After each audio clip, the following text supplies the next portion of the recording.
Fala rapaziada, tamo de volta, seguindo essa tocada aí de Guerra Fria, de mundo bipolar, né?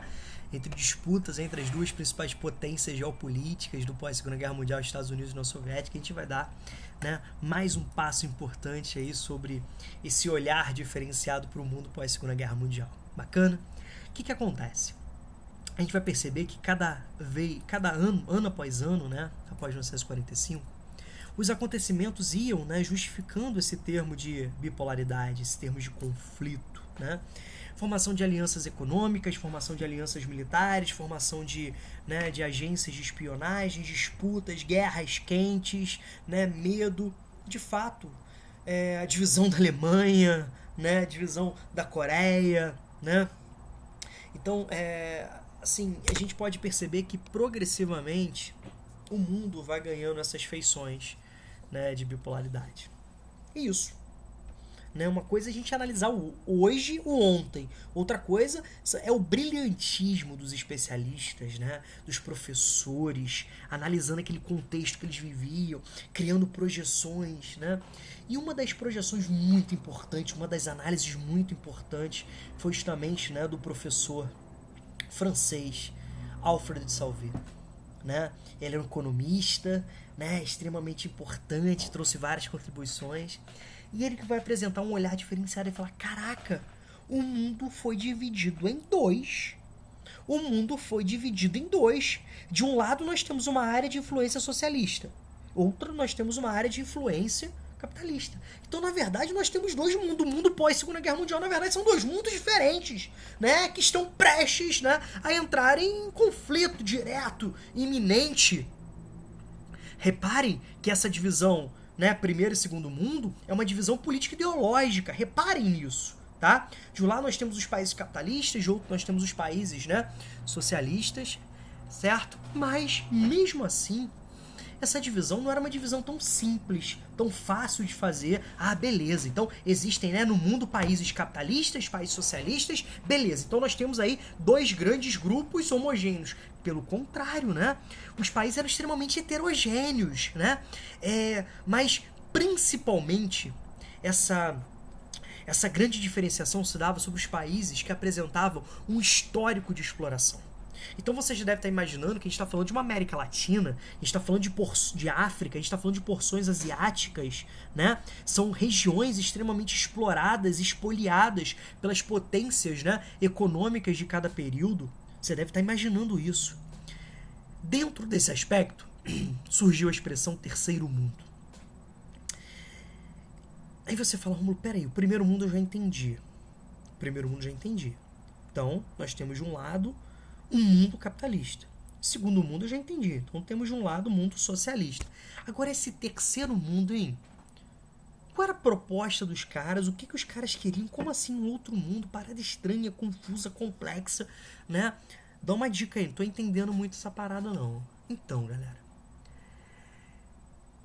os países, né, que recém estavam saindo do processo de independência, lembre-se, né, que no final do século XIX, novamente se recorreu à prática de dominarem territórios coloniais.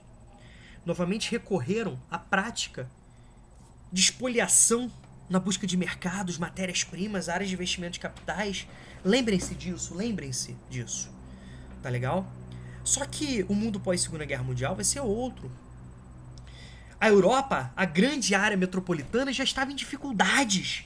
Já não conseguia mais manter uma dominação política, econômica, militar sobre os seus territórios. Por outro lado, as empresas, né, não estavam interessadas apenas na sua lógica nacional, regional, queriam se expandir para o mundo. O problema é que muitos, né, mercados estavam controlados pelas metrópoles. Então, a gente pode perceber que muitos mercados estavam fechados.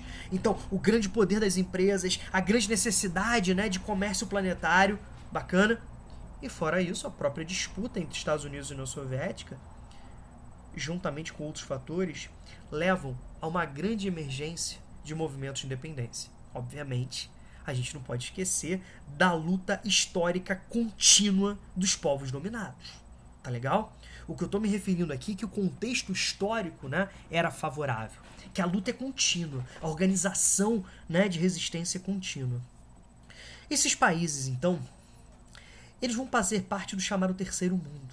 Países com alto padrão de subdesenvolvimento, aspectos, né, muito abaixo do desenvolvimento ideal, ou seja, eles muito abaixo do desenvolvimento apresentados principalmente, né, pelas suas metrópoles ou pelas suas por áreas centrais do capitalismo. Lembre-se, por exemplo, que os Estados Unidos eram metrópoles, né, eram colônias da metrópole Inglaterra, né, Austrália, Nova Zelândia, certo? Canadá. São países, né, centrais, são países de grande padrão de desenvolvimento, tá legal? Mas a grande maioria,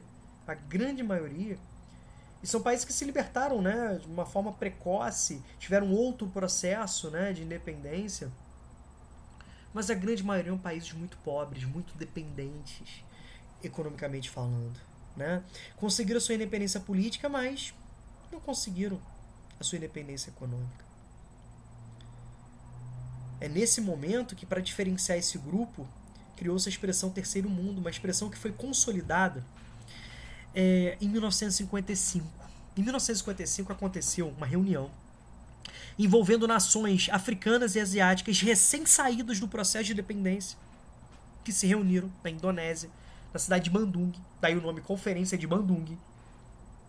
E ali esses países, essas nações recém-independentes, se reuniram e dali saíram importantes, né, propostas. De continuar lutando pelo processo de independência, muitas regiões ainda estavam dominadas. Uma necessidade de união, de apoio mútuo, para que elas pudessem enfrentar os desafios, né, que estavam por vir.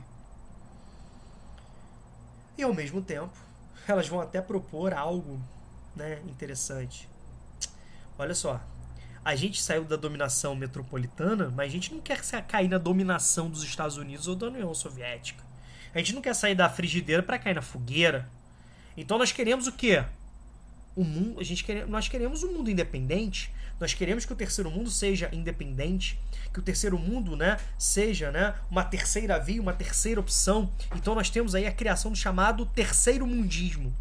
Gente, essa expressão terceiro mundismo, né, que teve influência diretamente dos estudos do professor Alfred Salvi, ela foi extremamente importante, né? Ela chamava a atenção do mundo para esses países. Só que na prática, a gente vai perceber que o terceiro mundo continuava sendo o mundo daqueles países que estavam ainda muito ligados, muito atrelados, né, às economias das suas ex-metrópoles capitalistas. Bacana. Então, consequentemente, eles vão fazer parte de uma periferia do capitalismo, países extremamente pobres. Por isso que o terceiro mundo passou a ser visto como regiões, né, integrando países de baixo padrão de desenvolvimento econômico, onde a pobreza, a miséria, os indicadores sociais eram muito ruins, tá? A gente pode perceber que essa realidade ainda é uma realidade vivida por grande parte desses países. Embora o termo, né, como a gente vai estudar em outro momento, tenha entrado em desuso, né, o termo primeiro, segundo e terceiro mundo tenha entrado em desuso, a gente pode perceber, mas que a realidade que de certa forma caracterizava essa divisão ainda permanece em vários aspectos, tá bom?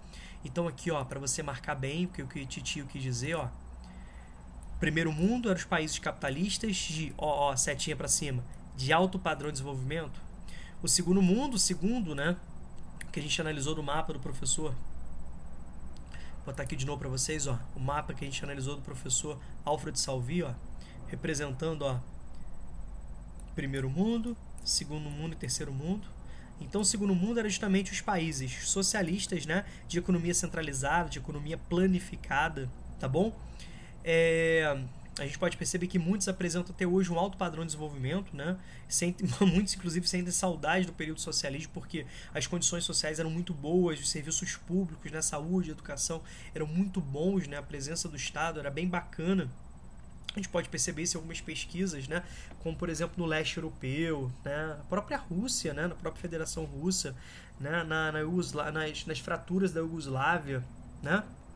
Aqueles territórios que foram criados, né, pela fragmentação da Iugoslávia, como a Eslovênia, a Croácia, a Macedônia, a Bósnia, né, Kosovo, a própria Sérvia, tá bom? Foram territórios que foram criados a partir da fragmentação da Iugoslávia, que era uma área socialista, né? Embora não aliada à União Soviética, que não aceitava essa dominação soviética, era uma área socialista, né? Bacana. E nós temos aqui o terceiro mundo, bom, que eram também países capitalistas, então geralmente eram assim países que tiveram um histórico, né, de subdesenvolvimento, bacana, mas que vão apresentar um baixo, desenvolvimento, tranquilo? Lembrem-se, né, que o subdesenvolvimento não é uma etapa obrigatória para o desenvolvimento, como muitos querem propor, como por exemplo a ONU, né? A ONU hoje utiliza a expressão países em desenvolvimento. O problema é que a gente vai ver que isso cria uma falsa ideia, né? Uma ideia que os países hoje são subdesenvolvidos, mas estão caminhando para um desenvolvimento. E a parada não é bem assim que funciona, tá legal? Certo?